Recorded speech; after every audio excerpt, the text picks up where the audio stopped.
presentar, yo soy Alicia Lischinski, soy médica psiquiatra, y juntamente con la doctora Raquel Vázquez estoy a cargo de la dirección de la diplomatura en cuestiones de género y salud.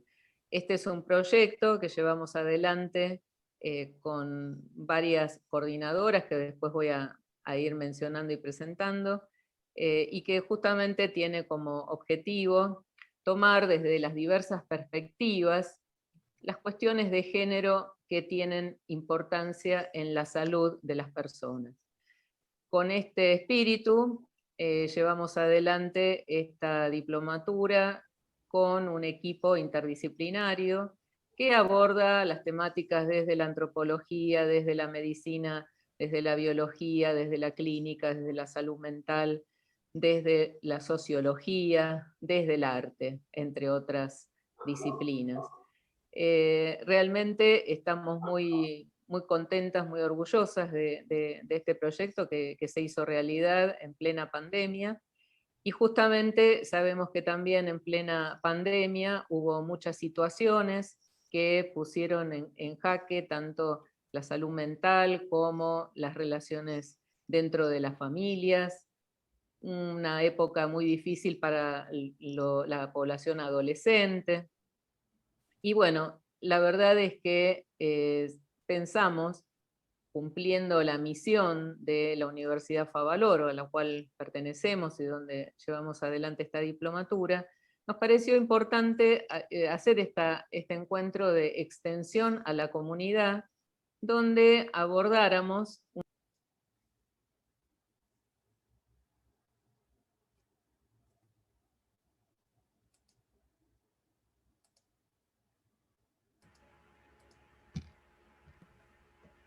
Alicia, Alicia apagó el está micrófono. silenciada.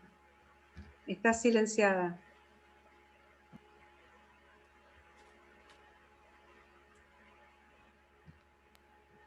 me silencié sin querer, entonces, ¿pero algo se escuchó de lo que dije? Lo último no. Ah, bueno. El último minuto. Bueno, justamente les decía que a partir de la diplomatura y de las diferentes perspectivas con las que enfocamos los temas relacionados a género y salud, pensamos que era muy importante acercarnos a la comunidad y hacer esta actividad de extensión, que justamente es abierta a toda la comunidad, para tomar un tema que es sumamente relevante, que afecta, digamos, directamente a la población adolescente y a sus familias y todas las personas que nos relacionamos con la población adolescente, sea desde el lugar de profesionales médicos, o sea el lugar de padres o de hermanos o de sobrinos o lo que fuere. Realmente todos tenemos algún contacto con la población adolescente, y esta temática la consideramos realmente relevante. No tenemos siempre la oportunidad de desarrollar el tema de los derechos sexuales y tanto en la salud sexual como en la salud reproductiva. No tenemos la oportunidad de tomar esta temática de la mano de profesionales de la talla y de la experiencia de las doctoras Silvia Cook y Silvia Oyserovich, quienes hoy van a deleitarnos con el conversatorio. Y la verdad es que es un placer, un orgullo, algo sumamente placentero, es la palabra, el trabajar en equipo, juntamente con las doctoras y con las coordinadoras que también están hoy escuchando, la doctora Mirta Romalde, la licenciada Belén Seán, que venimos trabajando hace tiempo en lograr un programa que realmente sea atractivo. Y no voy a hablar mucho más, creo que lo más importante es que justamente escuchemos a las doctoras y después a través del chat o durante la charla pueden ir escribiendo las preguntas que vayan surgiendo. Al finalizar la exposición vamos a tomar algunas de estas preguntas, las que podamos, para que las doctoras las respondan.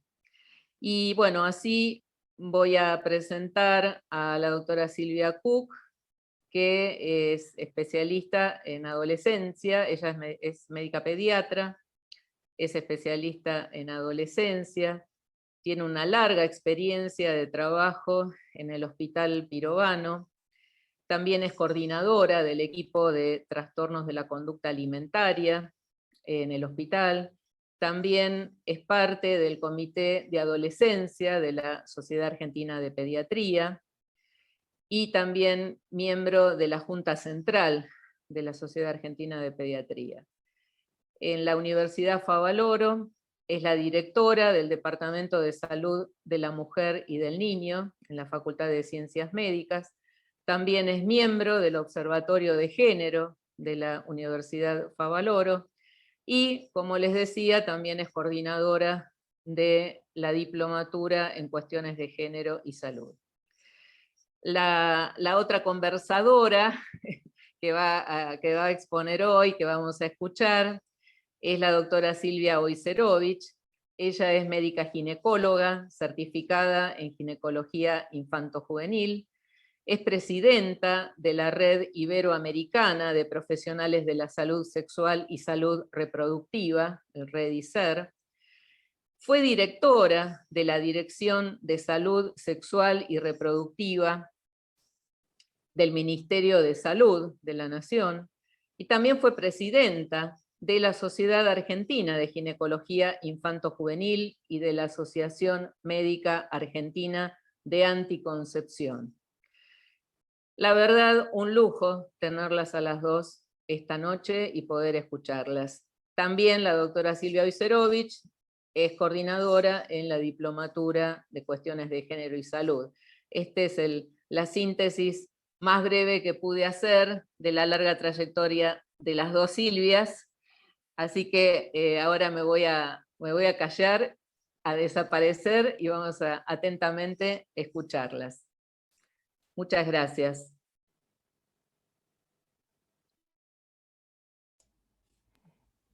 Bueno, buenas tardes. La verdad que es un placer y un honor que todos tengan ganas de participar en este espacio, en este encuentro. La verdad que da una buena esperanza, ¿no? Que uno todavía tenga ganas de estas horas y en estos momentos de la vida escuchar y trabajar y pensar juntos cómo acompañar a nuestros adolescentes. Con Silvia, nos llaman las Silvias en la diplomatura, estuvimos pensando en comenzar el espacio este de conversatorio, hablando un poco de qué es un adolescente, ¿no?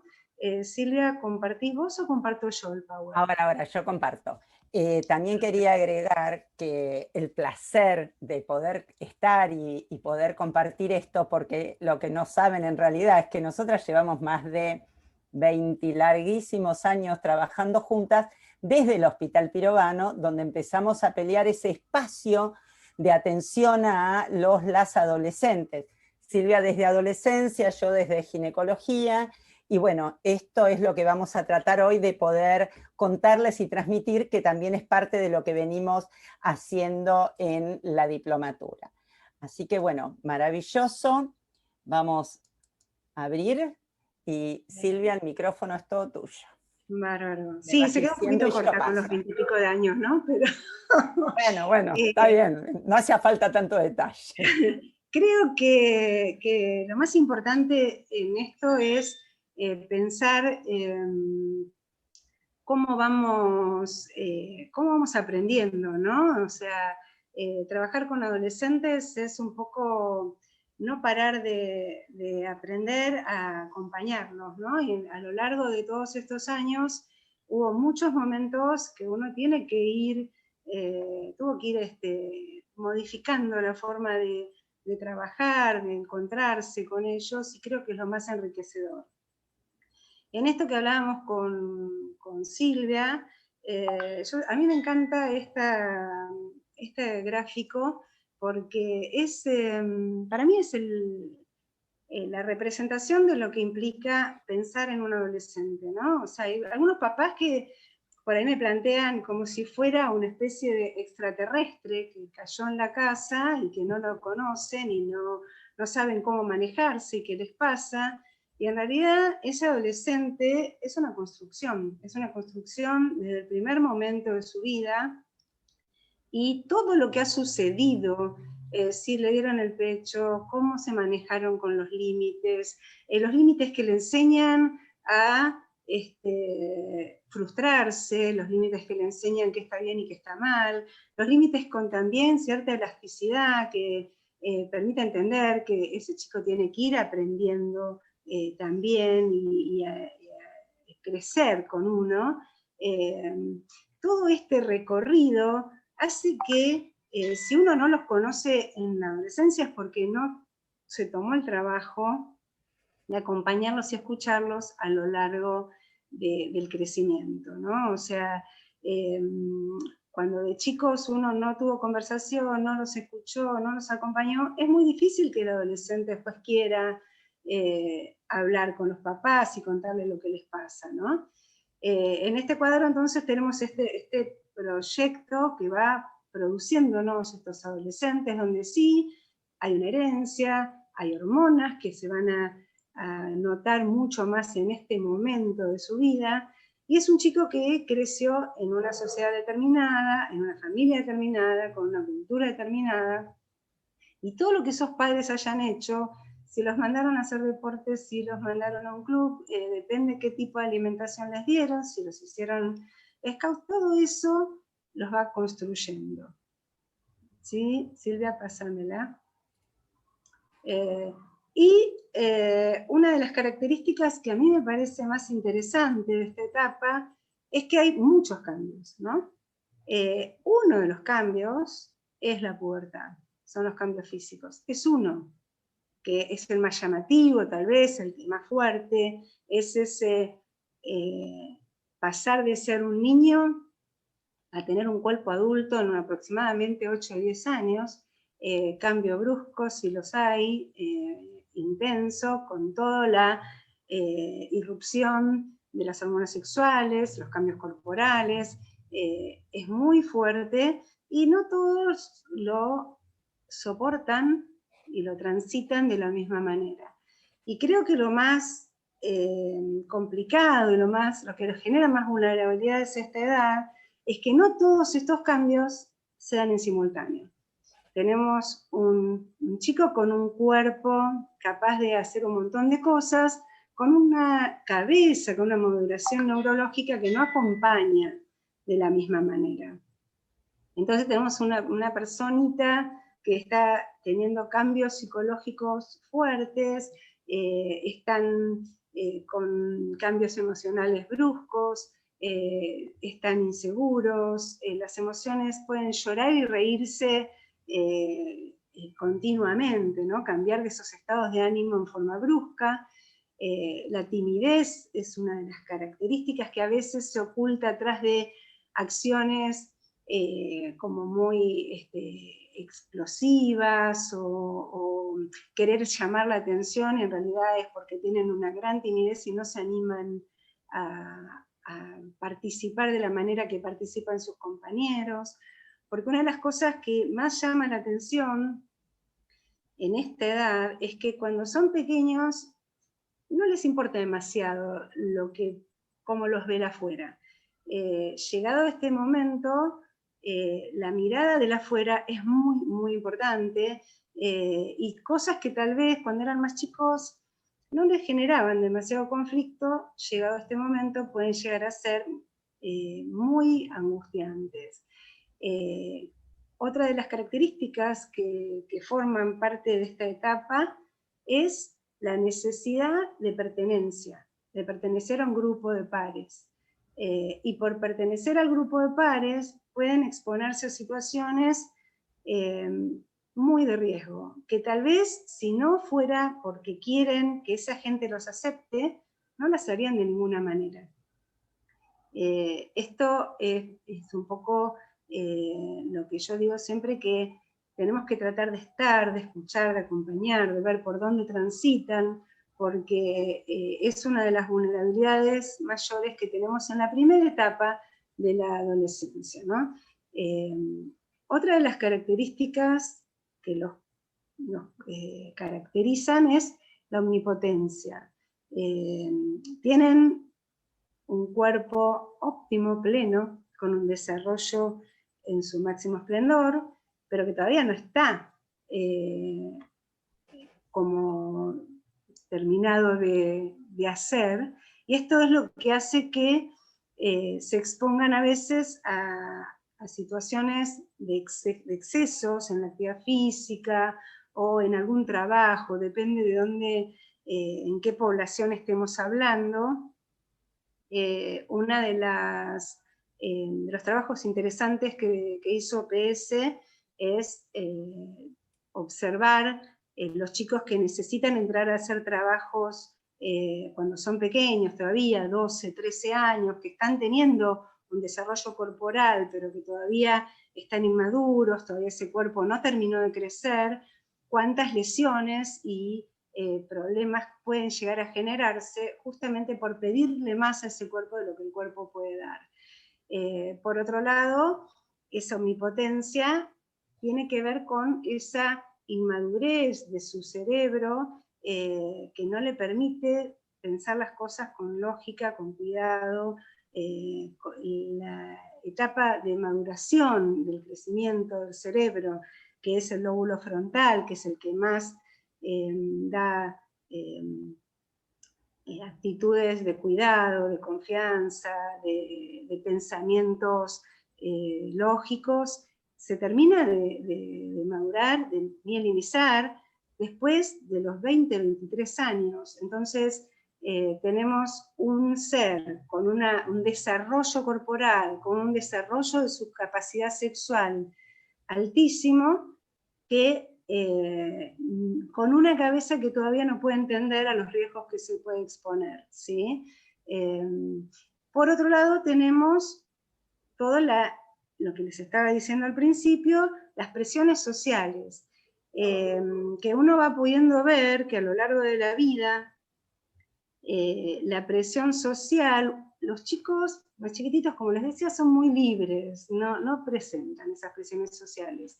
Los adultos, la verdad que empiezan a no prestarle tanta atención. Los adolescentes son como los más vulnerables a esto, y uno a veces no se da cuenta cuánto de negativo puede ser.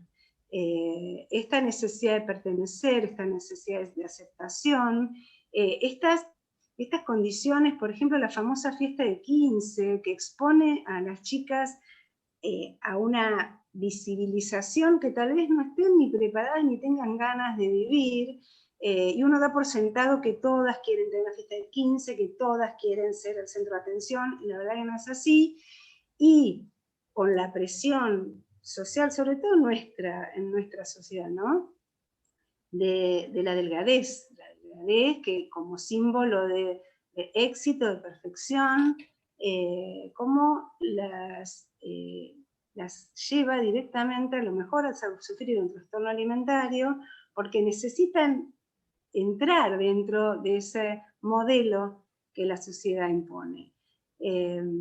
Ya una vez que empiezan a transitar el paso hacia la adultez joven, esa necesidad de pertenencia deja de ser tan fuerte y ya empiezan a tener un deseo más individual, más maduro, que los hace reducir esos riesgos que nosotros vemos en el momento más crítico de la adolescencia. Pasamos a la siguiente. ¿Ves bien, Silvia? ¿Cómo? Sí, ¿ves bien la diapositiva? Sí, en realidad, voy a sacar este cartel. Ahí.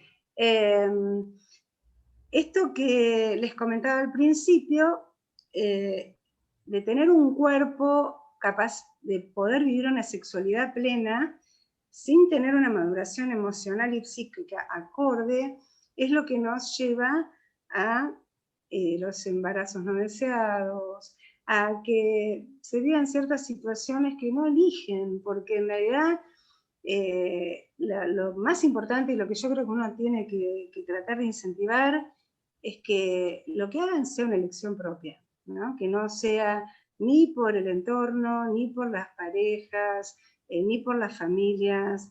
Esto tiene que ser algo elegido personalmente. Y ellos en este momento, tanto varones como chicas, tienen mucha dificultad para decidir por sí mismos, ¿sí? Hay tanta presión que muchas veces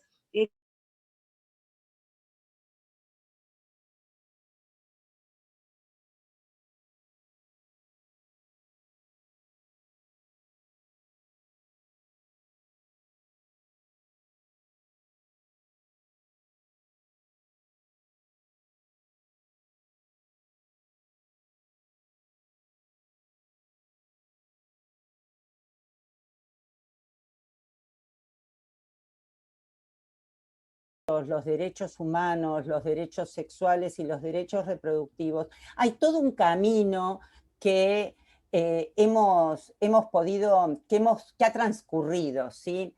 Ustedes saben que no les voy a contar toda la evolución histórica porque la idea es que acá nadie se duerma, sino que realmente podamos llegar a las preguntas y a conversar. Pero nos parecía importante contarles de que, bueno, en realidad hay antecedentes históricos internacionales que tiene que ver con lo que hace a la Conferencia Internacional sobre Derechos Humanos, ya desde el año 1968, después llega la de Bucarest y así vamos pasando, hasta llegar a algo sumamente importante que tiene que ver con lo que es la conferencia, yo no sé si vemos acá el tutor, pero es la conferencia de Cairo. En Cairo, en 1994, estas conferencias internacionales que miraban sobre todo la parte económica y miraban si la población crecía y eran con una mirada muy ahí, se incorporan a los derechos sexuales y los derechos reproductivos como parte de los derechos humanos. Y esto es fundamental, ya estamos en un Cairo 25, es decir, a 25 años del Cairo, y vamos más, y desde lo que es Naciones Unidas, también lo que son los objetivos, ¿sí?, de desarrollo sostenible, donde realmente parte de estos objetivos tienen que ver con la salud de las personas, tienen que ver con la salud de las mujeres, tiene que ver con la salud sexual, con la salud reproductiva, con la libertad y poder vivir en un mundo libre y donde estén las necesidades básicas satisfechas y garantizadas por los estados. Es un compromiso que entonces que toman los estados para sí. ¿Por qué les cuento, por qué les contamos esto? Bueno, porque en realidad esto es parte de nuestra Constitución Nacional. Yo siempre hablo de la nueva Constitución, ¿no? Pero en realidad desde 1994, ya de nueva tiene poco. Pero fue fundamental, ¿por qué? Porque esta Constitución lo que hace es toma los tratados internacionales de derechos humanos y los incorpora. Entonces, por ejemplo, específicamente con adolescencia, toma el Tratado de San José de Costa Rica y entonces sabemos que los niños, niñas y adolescentes pasan a ser sujetos de derecho. Esto es fundamental para quienes tenemos hijos, hijas, hijes, también es fundamental para quienes atendemos a esta población, porque sabemos que les tenemos que respetar sus derechos. Esto también toma lo que es el Tratado Internacional de la CEDAW, por ejemplo, que es el que tiene que ver con la violencia, el freno de la violencia contra las mujeres. Es decir, Argentina como país se compromete entonces a tomar estos tratados internacionales y los hace parte y letra de su Constitución Nacional. ¿Qué significa? Bueno, la Convención sobre los Derechos de los Niños tiene que ver con el interés superior del niño o niña, tiene que ver con la autonomía progresiva, tiene que ver con permitir una participación directa, tiene que ver con el derecho a ser oído o oída. Luego viene el Código Civil y Comercial, ¿sí?, ya en el año 2015, y en este Código Civil lo que aparece es la capacidad general de todas las personas. Es un modelo de familia que se basa en el respeto. Esto es fundamental porque también lo que hace habla referente al interés superior de los niños y niñas, de la autonomía progresiva y de la asistencia para el consentimiento, que esto es algo muy importante que lo vamos a seguir tratando a lo largo de toda este conversatorio que tenemos, porque ¿qué quiere decir? Quiere decir que el niño, niña o adolescente temprano tiene derecho a ser escuchado, tiene derecho a lo que es la autonomía progresiva, que antes de los 13 va a necesitar un consentimiento, pero que de los 13 a los 16, perdón, va a ser un asentimiento, es decir, que el adulto acompaña, pero lo que vale es la voz de ese niño, niña y adolescente. Y después de los 16, por supuesto, es una capacidad plena. También tenemos la ley de salud sexual y reproductiva, tenemos la ley de protección integral de las niñas y adolescentes. Y cuando hablamos en realidad de derechos sexuales y de derechos reproductivos, ustedes van a ver que yo insisto en hablarlo por separado. Y la verdad que a veces suena como molesto, porque uno está acostumbrado a decir derechos sexuales y reproductivos, ¿no? Sale como así, todo derecho. Pero lo que tiene que ver y la importancia, esto fue en una de las convenciones preparatorias para una reunión de Cairo que se hizo en Montevideo, tenía que ver, ¿no?, estas reuniones internacionales de derechos, en que hay que diferenciarlos y no que lo sexual quede subsumido en lo reproductivo. Lo importante es que no se embarace, pero que pueda gozar, que pueda expresar su deseo, que pueda expresar su sexualidad, queda como escondido adentro de la importancia de si se embaraza o no se embaraza. Bueno, esto tiene que ver por lo que nosotros hablamos y nos van a escuchar hablar a Silvia y a mí constantemente de derechos sexuales y derechos reproductivos. No solo tiene que ver el derecho a la anticoncepción, tiene que ver el derecho al placer, el derecho a ejercer la sexualidad libremente y el derecho a la identidad de género, entre tantos otros. Por ejemplo, los derechos sexuales está relacionado a lo que es el derecho a conocer, a explorar, a encontrar el placer en el propio cuerpo, el derecho a decidir si tener o no relaciones sexuales, que esto es lo que Silvia marcaba, la doctora Cook marcaba, que de pronto realmente es muy difícil, ¿no? Que muchas veces los chicos se ven presionados o las chicas presionados en un inicio de relaciones que realmente, bueno, tienen el derecho de decidir el cuándo sí, cuándo no y con quién. El derecho entonces a ejercer la sexualidad en forma plena, independientemente del estado civil, de la edad, de la orientación sexual, de la etnia y de la discapacidad. Esto es fundamental. El derecho entonces a tener una sexualidad independiente de la reproducción, y de ahí entonces es la obligación que tiene el Estado para poder brindar las herramientas para que de esa relación sexual no quede embarazada o embarazados, y entonces poder brindar los métodos anticonceptivos. Desde la reproducción, el derecho, por supuesto, a la libre opción de la maternidad y o paternidad. Yo no sé si ustedes saben, en Argentina el 99% de los partos son institucionalizados, y esto es sumamente importante, con lo cual es muy valioso, y es muy valioso entonces que puedan salir de haber tenido su bebé con un método anticonceptivo seguro, si así lo decidieron, ya que son institucionalizados. Eso quiere decir que son en hospitales, sanatorios, en lugares cuidados. El derecho a decidir cuándo y cuántos hijos tener, sea en forma natural, por adopción o por medio de diferentes tecnologías. El derecho a no ser discriminada o discriminado en el trabajo o en la institución educativa por el hecho de estar embarazada o de tener un hijo o hija, o por el estado civil o la orientación sexual. Los organismos internacionales, ¿no? Los derechos deben ser defendidos y respetados. ¿Por qué es importante los organismos internacionales? Ustedes tienen que haber escuchado, bueno, en los últimos tiempos y en los últimos, referente a niñas pequeñas que han quedado embarazadas o determinadas personas que fueron privadas de su libertad, situaciones de trata, bueno, así, o situaciones de violencia, desde los organismos internacionales, también el país asume un compromiso y con este compromiso es fundamental hacia el cumplimiento de las leyes y los derechos humanos y dentro de esto los derechos sexuales y los derechos reproductivos. Esto es fundamentalmente, y también el país tiene la obligación entonces de llevar esto al diseño y el cumplimiento de las políticas públicas y de las políticas de salud. Leyes. Argentina es uno de los países de Latinoamérica que tiene un paneo de leyes, estas son solo algunas, que tienen una mirada tan profunda en lo que es la bioética. Sinceramente, esto es fundamental. Ahora el desafío, por supuesto, es poder llevar estas leyes a cada uno de los rincones de nuestro país.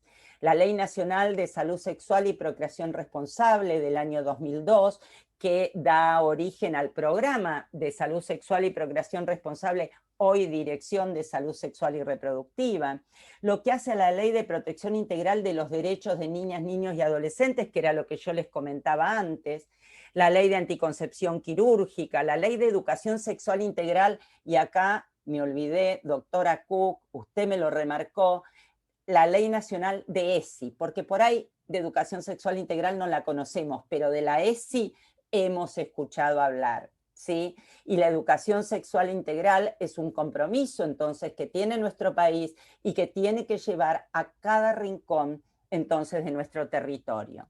La Ley Nacional de los Derechos del Paciente, y esto es fundamental porque quiere decir que las personas tienen el derecho de que los profesionales de la salud le expliquemos en un término que puedan entendernos y no difícil de qué es lo que le pasa. Tienen el derecho de que nosotros guardemos el secreto médico y no va a importar la edad entonces que tengan estos niños, niñas, adolescentes o si estamos trabajando con personas adultas. La Ley Nacional para Erradicar la Violencia contra la Mujer, la Ley Nacional de Identidad de Género, la Ley Nacional de Reproducción Asistida y, por supuesto, los pilares que hacen a nuestra Constitución Nacional, que es nuestra vértice, ¿no es cierto?, de nuestra pirámide, el Código Penal de la Nación, el Código Civil de la Nación y las leyes, entonces, luego, nacionales.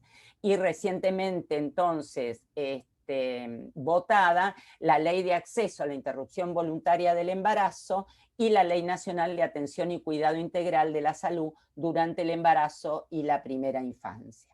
Es decir, que nuestras leyes hacia lo que son los derechos sexuales y los derechos reproductivos, el marco normativo y bioético de la Argentina es un marco sumamente amplio. Entonces, porque la verdad que nos queda difícil, ¿puede un adolescente acercarse a la consulta? Bueno, nosotros tenemos que saber, y esto es clarísimo, y esto lo vamos a dejar, sí, como material entonces. Las niñas, niños, hasta los 13 años, brindan su consentimiento con asistencia. Es decir, antes de los 13 tienen que ser asistidos, pero tienen que saber que la asistencia no es el consentimiento que da la madre-padre, sino que asienten, acompañan. Adolescentes de 13 a 16 años pueden consentir una práctica, ¿sí?, que no indique riesgo para su salud o para su vida. Y a partir de los 16, entonces, ya lo tenemos como adulto. Bien, me parece que entonces las vamos a invitar a que nos acompañen a pensar y que realmente la idea de hoy, cuando desde la diplomatura y pensábamos esto, era poder hacer un intercambio de ideas para que entre todos y todas podamos acompañarnos. Bien. Eh, Y Silvia, sí, pregunta. Vos atendiste a una paciente de 14 años, 15, y la mamá después va a tu consultorio para sacar información. Quiere saber qué pasó con su hija, porque es su hija, y ella tiene derecho a saber lo que pasa. ¿Cómo manejas a esa madre un poquito intrusiva? bien. Primero, ¿no? Uno se pone en situación, o sea, primero a esa niña, a esa adolescente, eh, lo que acabamos de decir, ¿no es cierto? Tiene el derecho y nosotros tenemos la obligación del secreto médico. Esto queda clarísimo. Es decir, ella tiene, si es muy pequeña, y si inclusive Silvia, por ahí hablamos de los 12, lo que hace, ¿no?, a la autonomía progresiva de esa niña, de esa joven que se acerca. Pero a su vez, saber que la ley de los derechos del paciente también le da la protección, es decir, tiene la autonomía progresiva, tiene el Código Civil, o sea, todas las leyes hacen de que nosotros tenemos que, en realidad, invitar a esa mamá a que se siente con esa hija y que pueda hablar. Por supuesto que no, que nos tiene que llamar la atención, ¿no? ¿Por qué se acerca una mamá al consultorio para preguntar? ¿Por qué la necesidad o esto que vos decías de ser intrusiva, de intromisión? Y estamos hablando de que obviamente vino sin la hija, porque uno es que está con la hija y quiere saber lo que le pasa.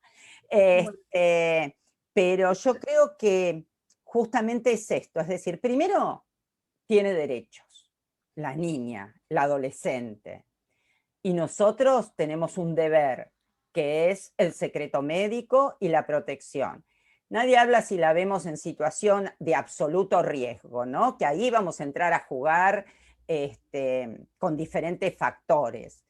Pero, por otro lado, poder escuchar a ver qué le está pasando a esa mamá y tratar de lograr que haya una buena o mejorar, porque obviamente buena no hay, qué pasa con la comunicación. Pero fundamentalmente hay que respetar al adolescente. bueno, eso, A la eso va, o va de la él, ¿no? mano, A mí me va de la tocan mano, la, a veces él, pero va de la mano de lo que yo decía, ¿no? Que si no te comunicaste mientras fue creciendo, va a ser muy difícil que cuando llegue ese momento eh, quiera hablar y quiera contarte y compartir, ¿no? O sea, por eso yo siempre digo este recorrido que es importante, ¿no? O sea, a mí me gusta justamente acompañarlos desde la pediatría, porque así, si hay cosas que las tomamos cuando llegan a la adolescencia, llegamos tarde, ¿no? Me pasa también con los trastornos alimentarios. Cuando miro para atrás un paciente con trastornos alimentarios, alguna historia vinculada con la alimentación no anduvo bien. sí, o la violencia, ¿no? Específicamente, muchas veces hablando de trastornos de la conducta alimentaria, a veces uno se pregunta, porque a nosotros ginecólogos nos llegan con trastornos de la conducta alimentaria y con la mamá, porque como no menstruan, por ahí no les viene la menstruación, entonces eso genera un gatillo. Y cuando genera el gatillo, viene al ginecólogo y empezás a escuchar y en eso preguntás, ¿y qué fue lo más rico que comiste? ¿No? Y la mamá te dice, no sé, puré de calabaza. Y ahí vos decís, tenemos una dupla que no está funcionando, ¿no? Dupla por la mamá y la adolescente que está ahí. Pero sí, primero, entonces, respetamos los derechos de las adolescentes y segundo, tratamos de facilitar la relación y poder percibir y trabajar con lo que está pasando en ese momento. Por eso también muchas veces quienes trabajamos con adolescentes decimos que es tan importante el trabajo interdisciplinario, ¿no? Lo peor que nos puede pasar es la soledad del consultorio, pero así estemos solos, y atendamos donde sea. Siempre hay un teléfono de alguna forma de poder armar una escucha de esa manera, y me parece que eso también es muy rico. Y yo te voy a retrucar. Silvia, a ver, ¿qué te pasa a vos, ¿no? Cuando de pronto tenés una paciente o persona que no quiere revisarse y no se puede completar la historia clínica, ¿no? Porque vinieron a que le hagas un control en salud y no está pudiendo. Y entonces, ¿revisás? ¿No revisás? ¿Cómo te manejás? Hay algo que también fuimos aprendiendo. Nosotros hacemos una historia clínica que se hace por partes. O sea, no hay ningún apuro en llenar todos los casilleros, y menos en aquellos que le da pudor. Por otro lado, a mí, a un puber, me gusta más que sea pudoroso que no le importe nada, ¿no? O sea, hay algo desde su intimidad, desde del cuidado de su privacidad, que me parece que es importante validárselo y acompañarlos. Generalmente trato de explicarles que, bueno, es algo importante tal vez en algún momento hacerlo, pero no hace falta que sea en ese momento. Y por ahí no tanto a las mujeres, pero a los varones les explico con un dibujo cómo deberían ser las cosas, y que ellos se fijen, se conozcan, y que si hay algo de lo que yo les digo que no está como lo hablamos, que me lo puedan decir, o que podamos buscar de pronto algún médico varón que los pueda revisar. Y no son tontos, ¿no? Cuando escuchan y saben que hay algo que no está como lo hablamos, me dicen, bueno, mejor doctora, revíseme. Pero bueno, darle ¿Y qué la te posibilidad. pasa si no se deja y tenés una mamá que te presiona? Ah, no, yo hay algo que hago con los adolescentes, cuando por ahí abro la puerta y la mamá me dice, ¿puedo pasar? Yo digo, bueno, decide ella o él.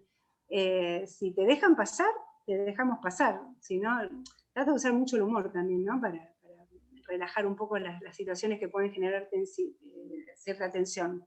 Pero yo le digo, si te deja pasar, acá el espacio es de tu hijo o tu hija. Si te deja pasar, bárbaro. Y me ha pasado a veces que sí haya como una cierta presión de los padres, pero bueno, el que decide es el paciente, ¿no? El dueño de la consulta.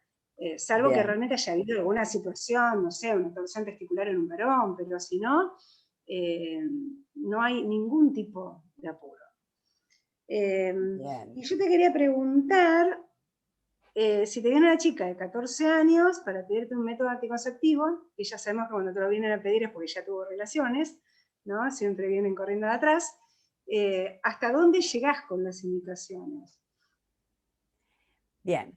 Yo creo que acá lo que tenemos que dejar claro es que primero es una maravilla cuando se acercan para solicitar anticoncepción, ¿no? Porque a veces uno tiene como que ya fue hecho, que ya llegan, ya habiendo iniciado relaciones, ya habiendo pasado por situaciones de riesgo porque no se cuidaron en forma correcta. Creo que la herramienta principal es la asesoría. En realidad por ahí a todos, todas les suena el nombre consejería, porque así lo llamamos, pero decidimos que vamos a empezar a hablar últimamente de asesoría, porque si no consejería lo pegan a consejo y nosotros no damos consejos.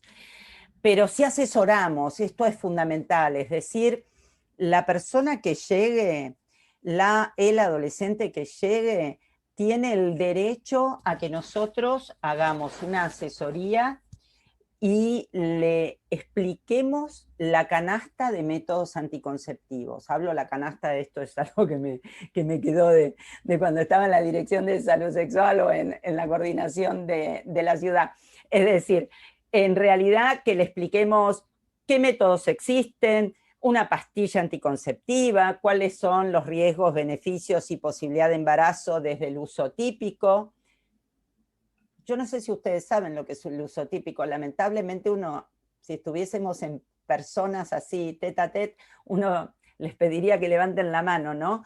Pero el uso típico quiere decir ese uso real, ¿no? Cuando, por ejemplo, nosotros hablamos de pastillas anticonceptivas, entonces uno dice, bueno, pero la verdad que son súper efectivas las pastillas anticonceptivas. Sí, son súper efectivas si la tomas todos los días, si no te lo olvidaste, si no se te cayó por el agujerito de la pileta a la noche, si no te comió el blister el perro, si no te fuiste a dormir a la casa de y quedó en la mochila de, bueno, todo ese tipo de situaciones que hacen que los métodos bajan la efectividad. Entonces, en realidad explicamos las pastillas, el anillo, explicamos el dispositivo intrauterino, explicamos el implante y, por supuesto, porque trabajamos con adolescentes y con las personas, explicamos el preservativo, ¿no? Esto es como, del preservativo no se discute, este va. Ahora vemos con qué va el preservativo, ¿sí? Le sumamos un segundo método para una mayor efectividad.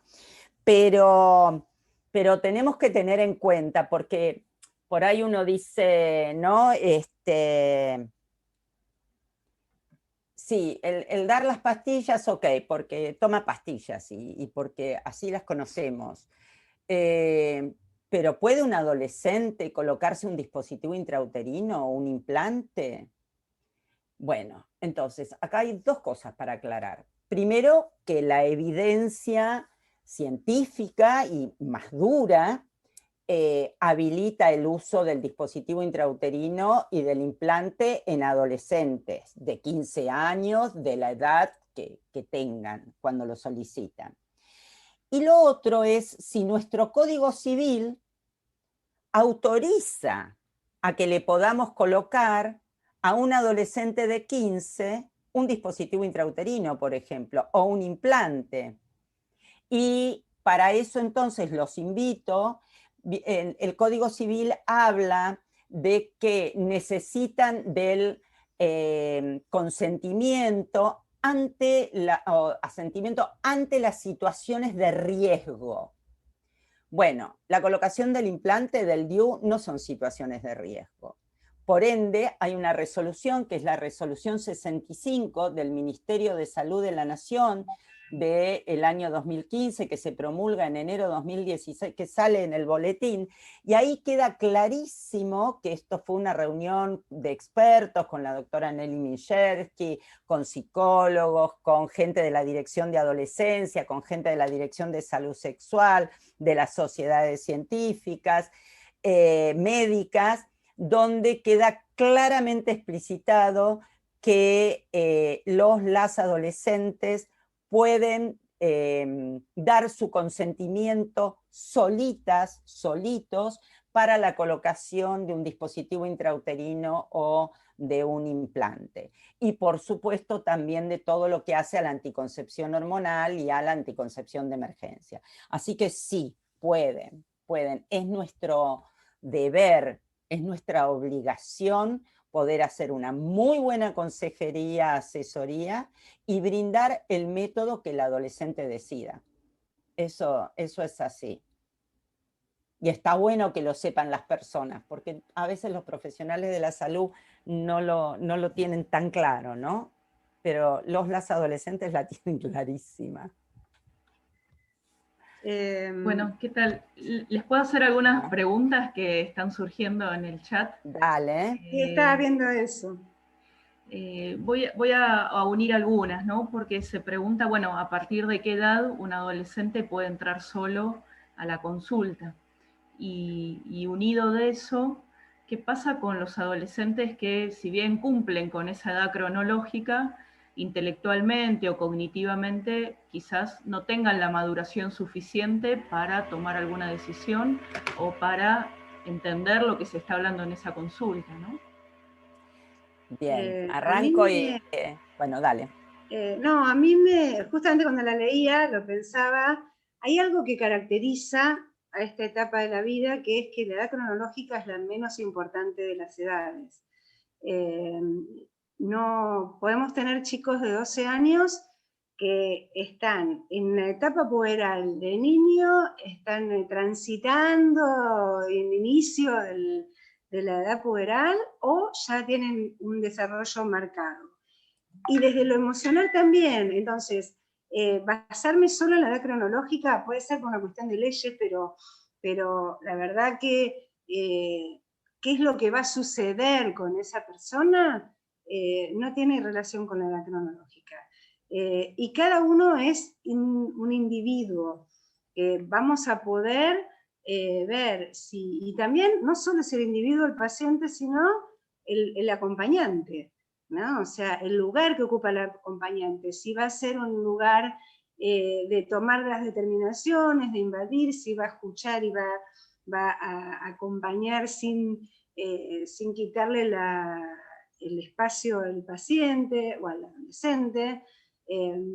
Por eso el tema de la edad, o sea, sí, como decía Silvia, tenemos como un cierto apoyo legal en cuanto a que a partir de ciertas edades el paciente puede venir solo. Sobre todo si son chicos muy acostumbrados a estar solos. A veces tenemos uno de 13 que viene solo y uno de 18 que viene con la mamá. Esto es absolutamente relativo. Sí, yo tomando lo que dice Silvia, en realidad la contestación primera, así seca, es sí, puede venir solo, sola y a cualquier edad. Puede venir solo, sola a los 12.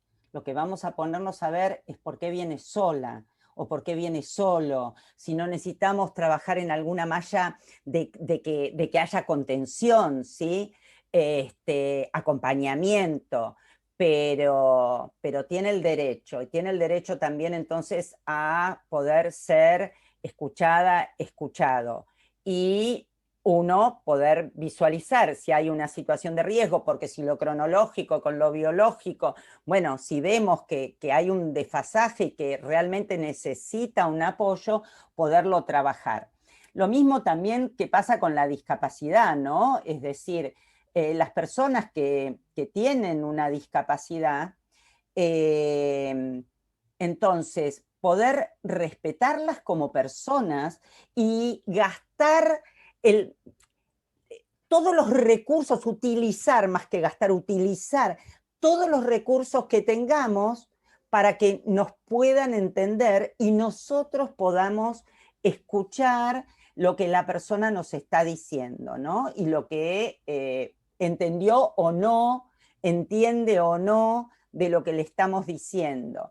Entonces, creo que eso es fundamental, poder entender que sí tiene el derecho, que la ley lo acompaña, nos acompaña, pero por otro lado, bueno, si vemos que necesita apoyo, poder trabajar entonces en este apoyo, pero prima el derecho de la persona. Eso, y también esto, ¿no? Con las personas con discapacidad, si es auditiva, entonces cómo nos las ingeniamos para que podamos transmitir desde lo visual, si es visual con lo auditivo.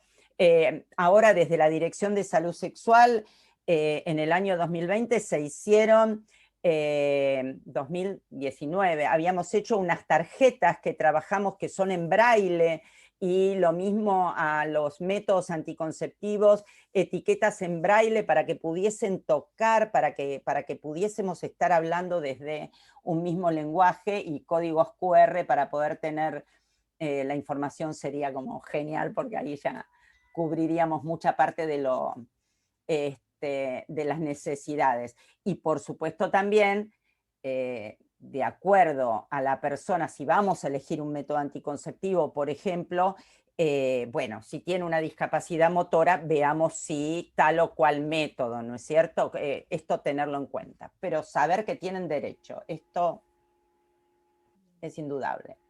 Hay algunas preguntas que tienen que ver con situaciones de violencia intrafamiliar o extrafamiliar, o situaciones de abuso, quizás más en pacientes más infantes. ¿Cuál sería la acción de ustedes en el consultorio ante situaciones de este tipo, sobre todo teniendo en cuenta cuestiones de confidencialidad y de riesgo para estas personas, ¿no? Bien. ¿Querés empezar vos, Silvia, desde el hospital? La verdad que cuando uno trabaja en un hospital, tiene la suerte de la contención de los equipos, ¿no? De servicio social, de salud mental. La verdad que el paciente que asiste a un hospital rápidamente encuentra un equipo de protección. Creo que eso es lo mejor que uno vive dentro de lo que es un hospital. Yo me acuerdo hace unos años, yo coordinaba un curso en la Sociedad de Pediatría de atención de adolescentes, y justamente había una médica que trabajaba con una población de un nivel económico muy alto, y todas las que trabajaban en hospitales creían como que sus pacientes no eran pacientes que tuvieran necesidades, que las que tenían necesidades eran aquellas que venían de zonas más humildes. Y justamente esta médica decía, ustedes no tienen ni idea cuánto más desprotegida que está una paciente de un medio económico alto, con padres, con poder, porque no hay mucho sistema que acompañe y cuide. La paciente que ha sufrido un abuso, sufrió violencia y llega al hospital, va a encontrar protección. Desde ese lugar, o sea, uno debe, si trabaja también en un consultorio particular, articular un esquema y un sistema como para poder brindarle a esos pacientes de consultorio la misma contención que está la Secretaría de los Niños, Niñas y Adolescentes, ¿no? Pero poder brindarle el mismo sistema de cuidado. Bien. En los hospitales públicos esto está bastante bien organizado, ¿no? Al menos en los de la ciudad. No sé si pasa en otros lugares también, pero en la parte privada es más difícil todo esto, ¿no? Sí, pero por eso es tan importante, Raquel, lo que es, bueno, por un lado, digamos, tomo lo que Silvia, ¿no?, acababa de decir, nada peor que la soledad del consultorio, del consultorio donde uno está solo, que no está en el hospital, pero hay organismos de protección de derechos en cada jurisdicción, es decir, que hay que buscarlos en diferentes provincias. Entonces, uno lo que tiene que hacer es como, de acuerdo a donde trabajamos, ya sea provincia de Buenos Aires, ya sea, digamos, en el interior de otra provincia, uno sabe cuál es el organismo de protección de derechos. Entonces, muchas veces, si estamos en un centro de salud, bueno, eso es como una panacea, porque seguro tenemos una trabajadora social con la que podemos entablar alguna relación. Y yo no me voy a olvidar nunca una frase que decía Vieda, que en algún momento el doctor Vieda, que estaba a cargo de el programa de adolescencia, estoy hablando, esto me peina cana. 1000 años. Bueno, 1000 años atrás. Él tenía una pregunta y yo al día de hoy la sigo haciendo.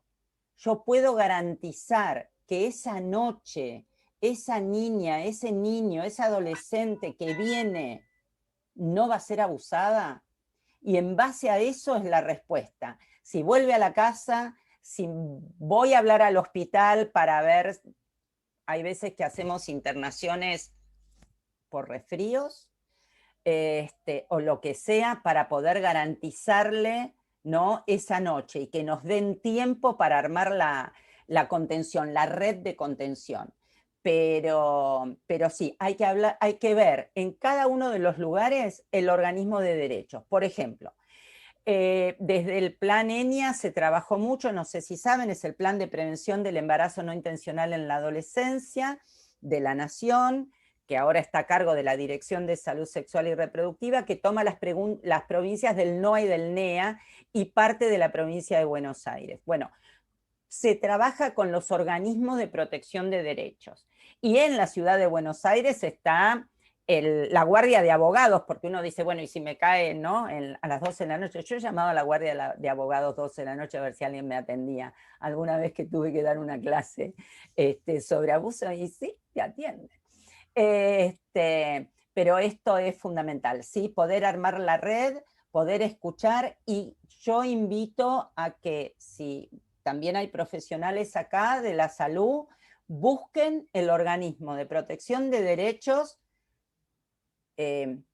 amigable que tengan cerca, porque es cierto que hay veces que los organismos de protección de derechos, bueno, a veces no están muy aceitados y entonces uno busca mejor entrar por algún costadito, pero eso hay que tenerlo en la agenda de uno, ¿no? Al lado, anotadito. Bien. Otras consultas que se van haciendo, preguntan si una paciente adolescente menor de 16 años, embarazada, con un embarazo no planificado, no buscado, no deseado, puede tomar decisiones sobre si continuar o no con ese embarazo, y cómo hacer si también solicita que no se le informe a sus padres. Bien, qué buena pregunta, ¿eh? Sí, puede, perfectamente puede. Lo que hablamos antes, referente a que menor de 13 necesita el asentimiento, pero ya a partir de los 13 años rige la persona. Es decir, ¿con esto qué quiere decir? No es que nosotros vamos a separar al adolescente de su familia. La familia contiene, si la familia apoya, por supuesto el equipo de salud va a trabajar con la familia, pero prima la persona que nosotros tenemos, la adolescente que tenemos enfrente. Entonces entendamos, antes de los 13 es la autonomía progresiva, son los derechos de niñas, niños y adolescentes, es el Pacto de San José de Costa Rica, es nuestra Constitución, ¿sí? Nacional. A partir de los 13 a los 16, en aquellas situaciones donde no hay riesgo para la vida, y hablamos en realidad que son prácticas seguras cuando se hacen bajo determinadas condiciones, entonces no hace falta el consentimiento, ¿no? No hace falta el asentimiento. Y acá también es la ley de protección de derechos del paciente. Yo me acuerdo hace muchos años atrás, cuando se discutió la ley de protección de derechos del paciente, me acuerdo que después se hizo un articulado y una reunión en la ciudad de Buenos Aires, que estaba la doctora Diana Mafía y estaba la doctora Mari Yebra en ese momento por adolescencia, etcétera, donde cuando en los hospitales leían, ¿no?, la ley de protección de derechos del paciente, era como que se olvidaban de todo lo que tenía que ver como el adolescente, ¿no? El derecho del paciente que no, tiene que firmar el consentimiento informado, pero lo que el médico tenía que hacer era la parte que se olvidaban de, ¿no?, de la ley. Y sí, la respuesta es sí, puede, más que sí, o sea, no hay duda, se la debe poder escuchar y se la debe poder llevar. Y si no quiere que la madre se entere, yo creo que ahí hay que hacer un trabajo de poder escuchar qué está pasando, ¿no? Porque, ¿por qué está tan sola? Si no hay una situación abusiva, si no hay una situación de coerción, ¿de qué forma desde salud podemos tener esa escucha? Pero que el derecho lo tiene. Y muchas veces a las adolescentes, si bien hasta las 12 semanas no requiere internación, porque se puede hacer en forma ambulatoria, brindándole la medicación, siempre que, yo siempre digo que, bueno, una cosa es acá, ciudad de Buenos Aires, donde todo es llano, y otra cosa es si estamos en Iruya, que para llegar al hospital más cercano tiene que bajar de la montaña, ¿no? Entonces, esto nos da también un manejo totalmente distinto. Pero muchas veces al adolescente se le pregunta si hay un marco de contención y si no se hace en forma con internación, aunque no esté indicada la internación, está indicada por la edad, ¿sí?, para poder acompañar. Bien. Acá preguntan algo en relación a la pandemia, ¿no? Antes comenzaron diciendo que, bueno, la pandemia nos cambió la vida a todos, pero a los adolescentes es el momento de sus relaciones sociales, de salir de casa solos, de empezar a descubrir otras cosas, ¿no? Y esto se vio totalmente anulado. ¿Qué consultas empezaron a tener ustedes en relación a la pandemia, en relación a cuestiones de hasta abusos o violencias o adicciones o pantallas? ¿Qué consultas vieron ustedes en relación a este tema? Mira, yo voy a contar, quiero contar un estudio que hizo la Sociedad Argentina de Ginecología Infanto-Juvenil y después le paso a lo que Silvia recibe en el consultorio. Desde la Sociedad de Ginecología Infanto-Juvenil nos dimos cuenta que, bueno, obviamente algo había pasado, los motivos de consulta estaban cambiando, y entonces hicimos una encuesta que usó el Google Form, algo así, y llegó a 700 profesionales de la salud que atendían adolescentes, mayormente ginecólogos. Y preguntábamos, ¿qué atendían?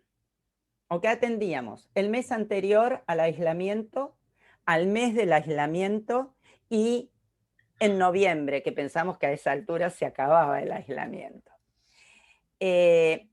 En el mes anterior salieron los motivos de consulta de la ginecología infantojuvenil, alteración del ciclo menstrual, anticoncepción, primer nivel, control de embarazo o embarazo, o sea, eran los motivos frecuentes del consultorio, ¿sí? Flujo.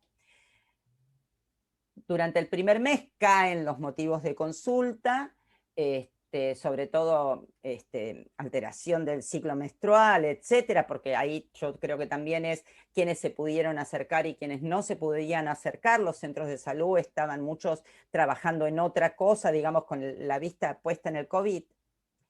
Pero en noviembre, los motivos de consulta con los que nos encontramos fueron angustia y depresión, ginecólogos infantojuveniles, o sea, ginecólogos que atendemos a adolescentes. Estos no son nuestros motivos de consulta. Angustia y depresión, trastorno del sueño, trastornos de la conducta alimentaria y violencia de pares, parejas y familia. Es decir, esto nos lo dejó el aislamiento, y esto es entonces el llamado a lo que tenemos que acompañar y tenemos que mirar tanto los que estamos en salud como los que estamos en educación, y a los padres, ¿no? Y a los pares, porque a noviembre, donde ya salieron y ya si tuvimos o no el segundo pico, no vamos a entrar en esas discusiones, pero dentro de los motivos de consulta de ginecología infanto-juvenil entraron fuertemente los motivos psicológicos: depresión, ideación suicida, trastornos del sueño, trastornos de conducta alimentaria, así como partecita. Y ahora le paso a Silvia de qué desde un consultorio de adolescencia. La verdad que a mí, más que lo que vinieron a consultar, es lo que podíamos recabar, ¿no? A veces es más interesante escuchar y mirar medio por atrás, ¿no? De lo que sucede, porque una de las cosas que fue complicado es como que con todo lo que estábamos viviendo, no tenía importancia que no hicieran el viaje de egresados, que no pudieran tener la fiesta de final de ciclo, cómo al adolescente se le iba a ocurrir que iba a ser eso importante, y la verdad que para ellos en ese momento, de esa edad, es muy importante. No es poca cosa terminar un ciclo que estuvieron con todos sus amigos y no poder despedirse, y además que a nadie le parezca importante lo que les está pasando, ¿no? O sea, eso por un lado. Por otro lado, yo lo que vi es chicos muy panicosos, ¿no? O sea, la observación, por ejemplo, estar poniéndose alcohol todo el tiempo, estar buscando distanciarse, o sea, querer estar y no poder, y chicos que habían tenido por ahí mucho conflicto para vincularse, haber logrado cierto avance, y la pandemia llevó todo para atrás, ¿no? O sea, todo lo que era el trabajo de poder pertenecer a los grupos, el animarse a hacer ciertas cosas, lo llevó para atrás. Y otra de las cosas que me pareció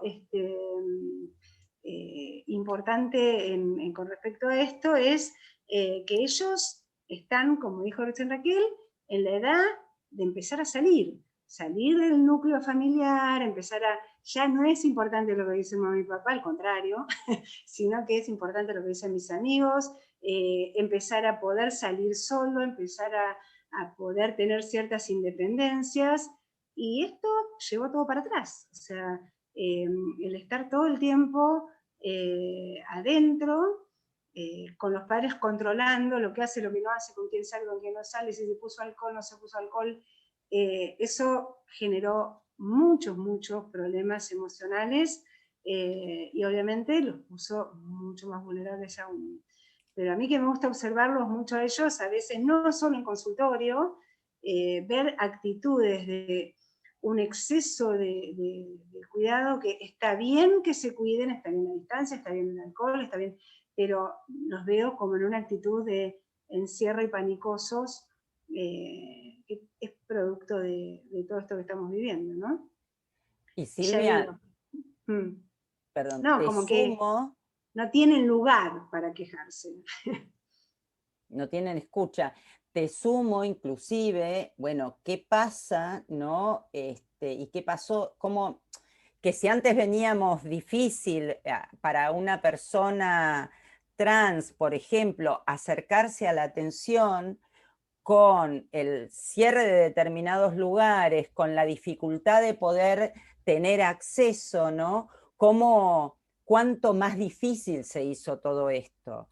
Es decir, cómo realmente las dejó en soledad, ¿no? Entonces, yo creo que es un buen momento para ponernos a reflexionar, porque vamos a entrar a la ola, pongámosle segunda, si quieren, o tercera, pero vamos a llegar al aislamiento, no total, calculo, a la confinación, pero cómo desde los equipos de trabajo, ya sea salud, social, educativo, vamos a poder generar un mecanismo para no dejarlas solas o solos, ¿no? Cómo poder estar, porque yo decía antes, sí, una de las cosas que habíamos charlado con Silvia, si a Juan, que en su DNI dice Juana, le cueste acercarse a un hospital o a un centro de salud, ¿qué le pasó durante la pandemia? ¿Qué pasó si estaba recibiendo un tratamiento de hormonización? ¿Cómo lo pudo conseguir? Bueno, lo mismo pasaba con el paciente oncológico, ¿no? O con el cardiológico, el cardiovascular, que tenía miedo hasta de llegar a atenderse, cuántos infartos transcurrieron en sus casas y no se acercaron. Pero digo, tenemos que ponernos a pensar, ya que todavía estamos con poco número, pero este número va a subir, de cómo podemos hacer para nuevamente no dejarlas tan solos y solas, ¿no? Es un gran desafío desde los diferentes equipos que trabajan con personas. Una última pregunta y vamos a ir cerrando. Uniendo algunas preguntas que fueron haciendo, ¿no? Y el punto común es, ¿qué pasa cuando las madres, los padres, la opinión de ellos va en contra de lo que desean sus hijos, o más allá de lo que deseen, va en contra de la capacitación de esos hijos? Por ejemplo, los padres que se oponen a que se cumpla la ley de ESI, de educación en las escuelas, o los padres que se oponen a que su hija embarazada haga los controles de embarazo correspondientes. ¿Qué pasa cuando ahí son los padres los que frenan, ¿no? Los que obstaculizan la llegada a la atención de salud o a la educación adecuada? Y en realidad son padres que dejan solos a sus hijos, pero que si los hijos lo hacen sin ese consentimiento, quedan más solos aún, ¿no? ¿Cómo hacer para que eso tampoco ocurra? No generar más brecha en todo esto, ¿no? Bien. Silvia, ¿querés empezar vos? No, yo en realidad lo que creo que es importante es generar un espacio de diálogo, de reflexión, invitar a los padres a pensar juntos. Mi experiencia es que que esos padres en general son padres temerosos y que les falta como alguien que los escuche, los entienda, no entrar en choque, sino en, bueno, hablemos todos juntos de qué manera podemos mejorar el entendimiento, ¿no? O sea, tu hijo está transitando una etapa que él puede empezar a tomar ciertas decisiones y tenemos que acompañarlo de la mejor manera posible. Obviamente hay algunos que son más difíciles que otros, pero a mí me pasó que generando un buen espacio de comunicación hay algunas actitudes que parecen imposibles de revertir, que se van relajando. Creo que la comunicación es fundamental. Yo lo que vos decís, Raquel, por ejemplo, referente a los controles de embarazo, ¿no? Una era controles de embarazo, y ¿qué otra situación más? La situación de los padres que se oponen a que en las escuelas se dé la educación sexual inclusiva, bien, cumpliendo una ley, ¿no? Sí, bueno, perdóname, tenemos provincias donde no hay ESI, ¿eh? Así que no solo son padres con escuelas, sino algunas provincias que realmente la ESI, a pesar de ser una ley nacional, tampoco se cumple. En realidad, lo que termina ocurriendo es que queda en situación de riesgo, ¿no? Esto es como la mamá que viene al consultorio y te dice, no le dé un método anticonceptivo porque ella no va a mantener más relaciones. Vos sabés perfectamente que a la semana está manteniendo relaciones sin el método anticonceptivo, sin el preservativo, porque bueno, a las escondidas siempre esto es peor. Entonces, sí, ok, tenemos que trabajar en lo que es la comunicación, pero a la ESI le pedimos que trabaje también, es una política pública. Eso es una política pública y es el Estado Nacional quien tiene que trabajar para que se pueda llegar. Es cierto que hay determinadas escuelas donde la posición de los padres hace que los chicos, chicas no puedan acceder a la información. Pero la ESI es transversal. Entonces, yo no quiero que le den una clase de biología superior para la ESI. Que estén, yo diría chapando, pero mi hija me diría esa palabra, ya no se usa más, mamá, pero que se estén, no sé, abrazando en la escalera para subir no sé qué al grado, porque tienen la escalera para subir ¿no? Al aula. Ahí se me escapan los años con esto. Eso es ESI. Cuando se acerca un docente y dice, bueno, mira, mejor, tranquilo, cada uno para su lado, después, ¿no? La ESI es transversal.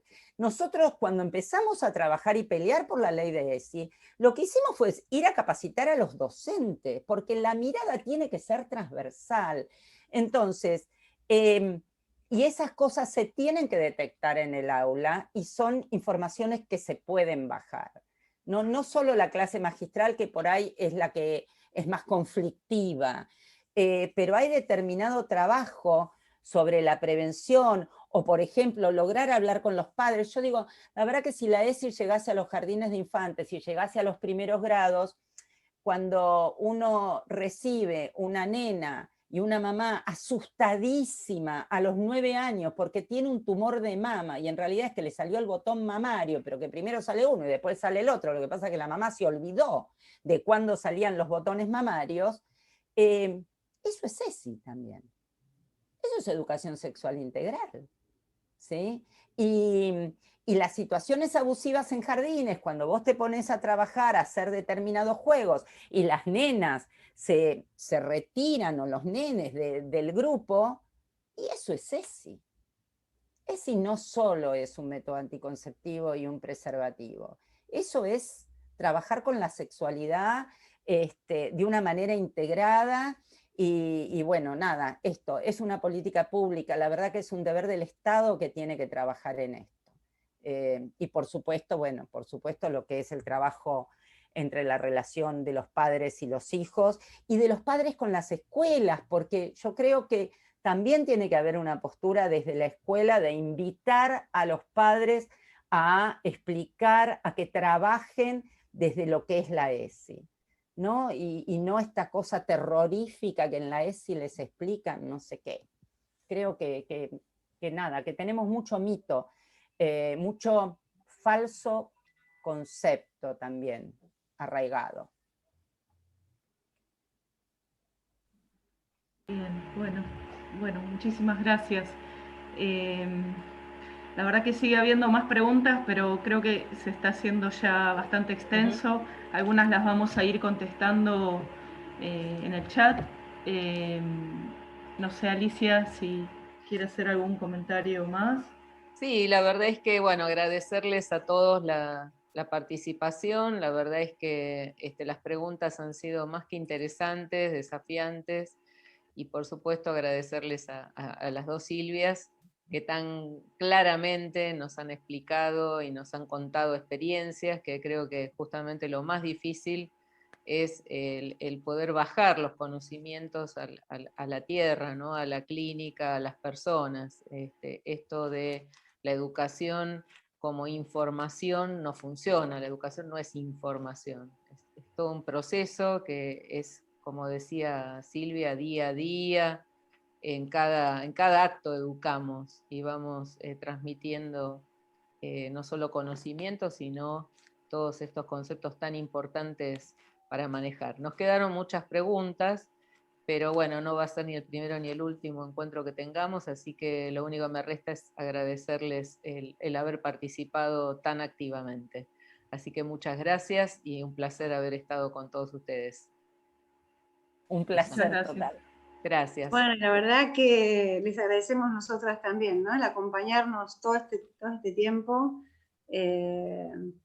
a tratar de pensar juntos, ¿no? Cómo cuidar a nuestros adolescentes. Gracias a todos. Muchas gracias. Gracias.